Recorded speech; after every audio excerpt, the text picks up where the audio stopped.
राग द्वेष के विजेता, मोक्ष मार्ग के प्रतिपादक, चरम तीर्थंकर श्रमण भगवान महावीर स्वामी के चरणों में कोटि कोटि वंदन करते हुए एक भवावतारी, चर्चा चक्रवर्ती, भीष्म प्रतिज्ञाधारी, अखंड बाल ब्रह्मचारी, आचार्य सम्राट पूज्य श्री जयमल जी महाराज साहब के चरणों में कोटि कोटि वंदन करते हुए उन्हीं के 11वें पटधर आचार्य सम्राट पूज्य श्री सुखचंद्र जी महाराज साहब के चरणों में कोटि कोटि वंदन करते हुए जय गच्छाधिपति, व्याख्यान वाचस्पति, उग्र बिहारी, वचन सिद्ध साधक, 12वें पटधर आचार्य प्रवर श्री पार्श्वचंद्र जी महाराज साहब, घोर तपस्वी उपाध्याय प्रवर श्री गुणवंत चंद्र जी महाराज साहब, मेरे नंदास्ता के आयाम मम जीवन उद्धारक परम पूज्य गुरुदेव डॉक्टर श्री पदम चंद्र जी महाराज साहब के चरणों में कोटि कोटि वंदन करते हुए सभी गुरु भगवंतों के चरणों में वंदन करते हैं।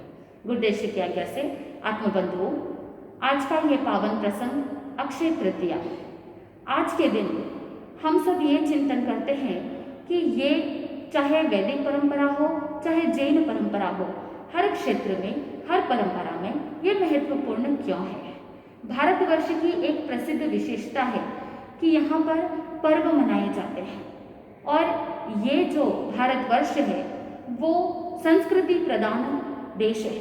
इस देश के अंतर्गत अनेक पर्व मनाए जाते हैं, अनेक त्योहार मनाए जाते हैं और मानव जो है उसके मन में हमेशा कुछ ना कुछ नया करने का, कुछ नवीनता लाने का, परिवर्तन लाने का मानस हमेशा बना रहता है।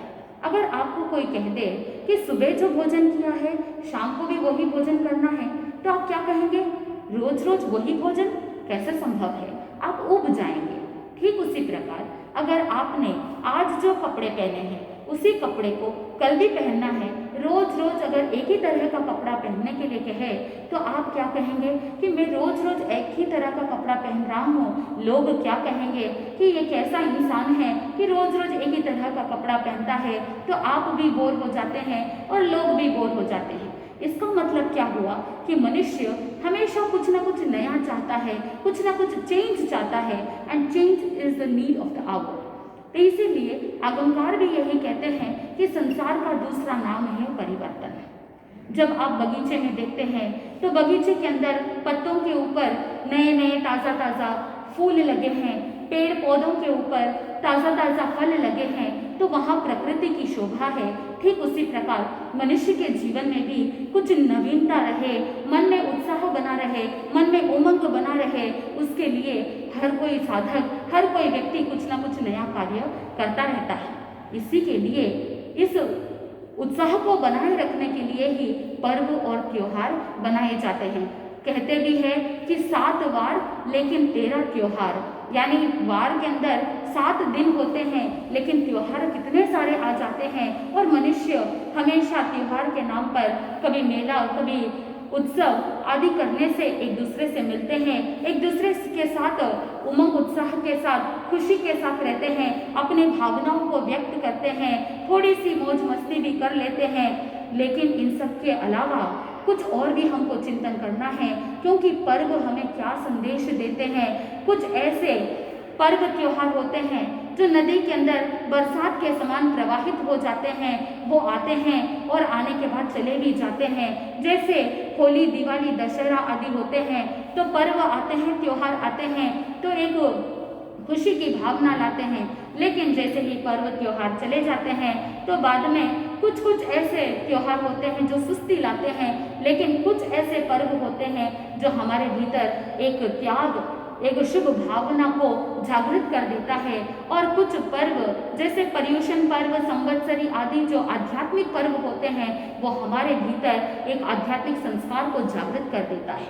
ये अक्षय तृतीया भी एक ऐसा ही आध्यात्मिक पर्व है जो हमारे जीवन में तप, त्याग और दान के लिए हमारे भीतर एक संस्कार को जागृत कर देता है। अब आप ये भी सोच रहे होंगे कि इस दिन को, वैशाख शुक्ला तीज को क्यों अक्षय तृतीया कहा, इसे आखा तीज क्यों कहा? ज्योतिष शास्त्र के अंदर भी कहा जाता है कि जैसे चंद्रमा की कलाएं होती है और नक्षत्र का जो प्रभाव होता है उसकी वजह से तिथियों के अंदर घटना बढ़ना हो जाता है, ठीक उसी प्रकार आत्मबंधुओं, चिंतन करने का ये विषय है कि जब चंद्रमा की कलाई घटती है या बढ़ती है, उसके अनुसार ही तिथि घटती है या बढ़ती है। चाहे दूज हो, चाहे चौथ हो, पंचमी हो, चौदस हो, अमावस्या हो, ये सारी तिथियां कभी ना कभी घटती है, कभी ना कभी बढ़ती है। लेकिन ये जो तीज है, ये अक्षय तृतीया का जो वैशाख शुक्ला तीज है, ज्योतिष शास्त्र साक्षी है। पिछले हजारों वर्षों का इतिहास उठा करके देखेंगे तो ये तीज की जो तिथि है, ये कभी क्षय नहीं हुई और ये तिथि कभी घटी नहीं। इसीलिए ये तिथि तृतीया अक्षय बन जाती है, अखंड बन जाती है, अजर अमर हो जाती है। गणित शास्त्र को उठा करके देख लीजिए, मैथमेटिशियंस कहते हैं कि जो मल्टीपल्स ऑफ 3 और 9 है, आप पहाड़ा में देखते हैं 9 का पहाड़ा, क्योंकि 9 अंक जो है वो ध्रुव है, शाश्वत है। 9 कभी घटता नहीं, 9 कभी बढ़ता नहीं। वहां पर आप देखेंगे मल्टीपल्स ऑफ 9 में 9 1 सा 9, 9 एकम 9, यानी 9 ही बचता है। 9 दूनी 18 और उसमें 1 और 8 मिलाएंगे, उसका योग होता है 9। ठीक उसी प्रकार अगर 9 का टेबल पूरा देखेंगे तो वहां पर 9 अंक हमेशा शाश्वत है। इसकी बात तो आपको समझ में आ गई। लेकिन 3 का पहाड़ा देखेंगे, मल्टीपल्स ऑफ 3 की विशेषता तो कुछ और ही है। आप देखेंगे कि यहाँ पर मल्टीपल्स ऑफ 3 में 3 1 सा 3, 3 2 सा 6, यानी यहाँ पर 3 ही नहीं रहता है, 3 डबल हो जाता है, फिर वापस ट्रिपल होता है, 3 3 सा 9 और बाद में पुनः वापस अपने ओरिजिनल स्टेट में आता है। यानी 3 4 सा जब 12 होता है, 1 + 2 क्या हो gaya है, 3 हो गया है। सो ये 3 का पहाड़ा जैसा है, पहले ओरिजिनल स्टेट, फिर डबल होता है, फिर ट्रिपल होता है, फिर पुनः ओरिजिनल स्टेट में आता है। यानी अपने मूल धन को कभी होता ही नहीं है, कभी नेगेटिव में नहीं जाता, कभी घटता नहीं, कभी जीरो नहीं होता। ठीक उसी प्रकार आज का जो ये अक्षय तृतीया का दिवस है, ये तृतीया, ये तीज हमको ये संदेश देता है कि हमारे आत्मा का जो मूल धन है, उस मूल धन को तो खोना ही नहीं है। मूल धन के अंदर वृद्धि हो सकती है, लेकिन कभी उसके अंदर नुकसान नहीं करना है। और इसी अक्षय तृतीया के दिवस को अनेक परंपराओं में अलग अलग महत्व बताया गया है। वैदिक परंपरा में इस तिथि को पवित्र तिथि कहा है और अनेक शास्त्रों के अंदर भी इसका बड़ा महत्व बताया है। और जैन परंपरा के अंदर एक बहुत ही आदर्श अद्भुत घटना इसके साथ जुड़ी है और इस घटनाक्रम का नाम है प्रथम तीर्थंकर इस अवसर्पणी काल के भगवान ऋषभदेव के वर्षितप पारणा महोत्सव।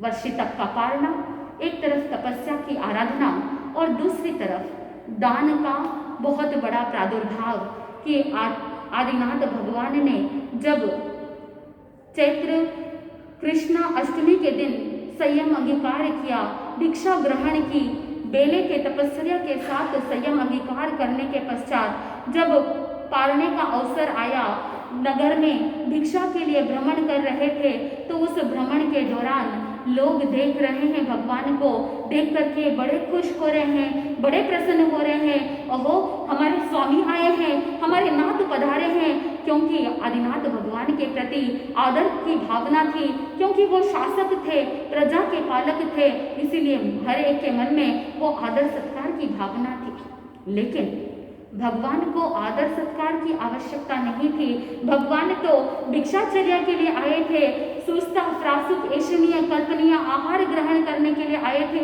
लेकिन किसी को पता नहीं कि भिक्षा कैसे देना, किसी को ये नहीं पता कि आहार कैसे दिया जाता है, भगवान का भिक्षाचर्या का कल्प क्या है, वो क्या ग्रहण करते हैं, ये किसी को ज्ञान नहीं था। सभी लोग आगे आ करके हाथ जोड़ करके कह रहे हैं, अहो भगवान पधारो, अहो नाथ पधारो। और कोई सोना चांदी जेवर आभूषण, कोई हाथी घोड़े ला करके भेंटना दे रहे हैं। लेकिन भगवान आदिनाथ तो भेंटना लेने वाले नहीं थे। वो तो क्या चाह रहे थे, वो तो भिक्षा के लिए आए थे और उनको त्रासुक आहार न मिलने की वजह से वो पुनः लौट जाते और पुनः अपने तपस्या के अंदर तल्लीन हो जाते। निरंतर ये क्रम चलता रहा, पुरुषार्थ चलता रहा और ऐसे ही करते करते 13 मास 10 दिन व्यतीत हो गए और अंत में वैशाख शुक्ला तीज के दिन भगवान आदिनाथ हस्तिनापुर नगर में पधारते हैं और उस हस्तिनापुर नगर के अंदर उस समय बाहुबली के पौत्र और सोमप्रभ राजा का पुत्र श्रेयांश कुमार युवराज थे। और उसी रात को श्रेयांश कुमार ने एक शुभ स्वप्न देखा, मानो कि वो स्वर्ण के समान दीप्तिमान मेरु पर्वत अचानक से कांतिहीन होता जा रहा है, श्याम वर्ण होता जा रहा है, कलर चेंज हो रहा है। और उसी समय उन्होंने स्वप्न में देखा कि श्रेयांश कुमार उस पर्वत का सिंचन कर रहे हैं और पुनः वो पर्वत देदीप्यमान हो जाता है। उसी समय उसी रात को उन्हीं के पिताजी राजा सोमप्रभ ने भी एक स्वप्न देखा।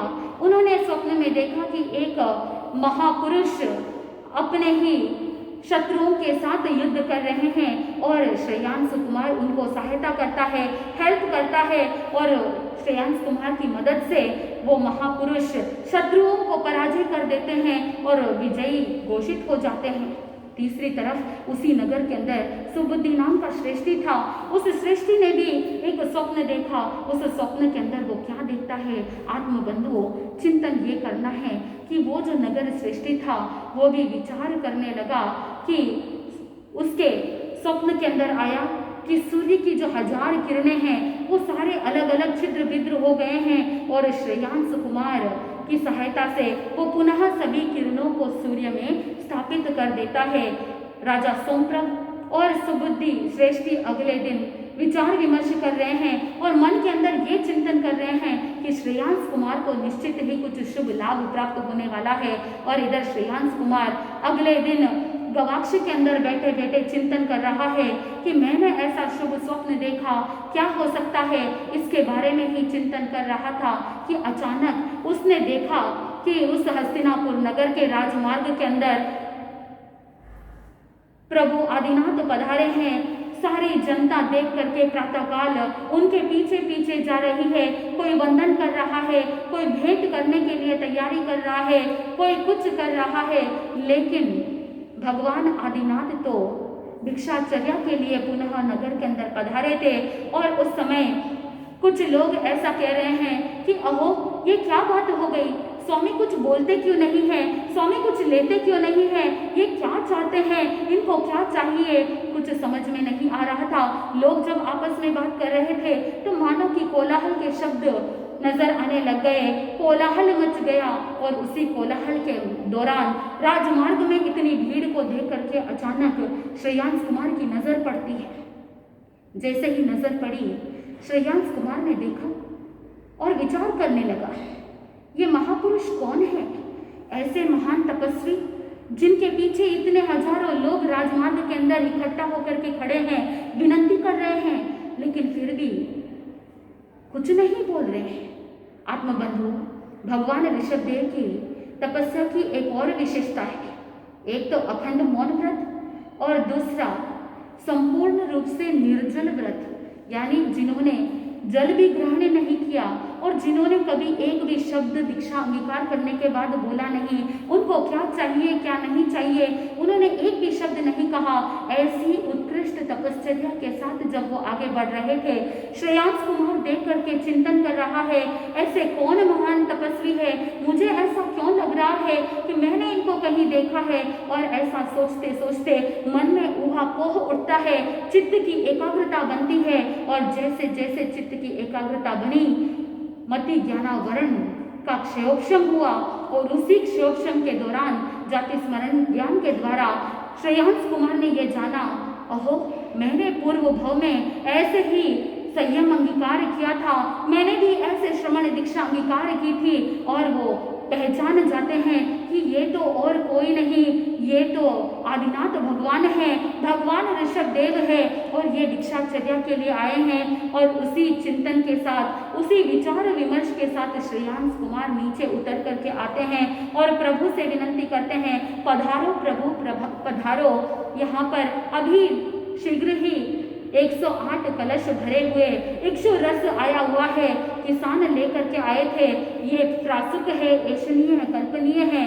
और भगवान आदिनाथ तो 4 ज्ञान के धनी थे और उन्होंने देखा कि पात्र भी शुद्ध है और पदार्थ भी शुद्ध है। और उसी समय श्रेयांश कुमार ने इक्षु रस का पारणा कराया और भगवान आदिनाथ ने 13 माह 10 दिन की तपस्या का पारणा किया और आकाश के अंदर देव दुंदुभी हुई और देवताओं ने अहोदानम की घोषणा की। आत्मबंधुओं, आज ही के दिन तपस्या का महत्व जन जन को समझ में आया और उपकार है आदिनाथ भगवान का जिन्होंने श्रवण चर्या का ज्ञान दिया और उपकार है श्रेयांश कुमार का जिन्होंने भिक्षा दान कैसे देना, श्रवण निर्ग्रंथ भगवंतों को सुपात्र दान कैसे देना, इस प्रथा को भी प्रारंभ करा और इस दिन ही तप और दान का महत्व समझाया। और तप और दान के कारण से ही ये जो तृतीया है ये अक्षय हो गई, ये शाश्वत हो गया कि इस तिथि के दिन हर एक जन जन को ये बोध प्राप्त हुआ।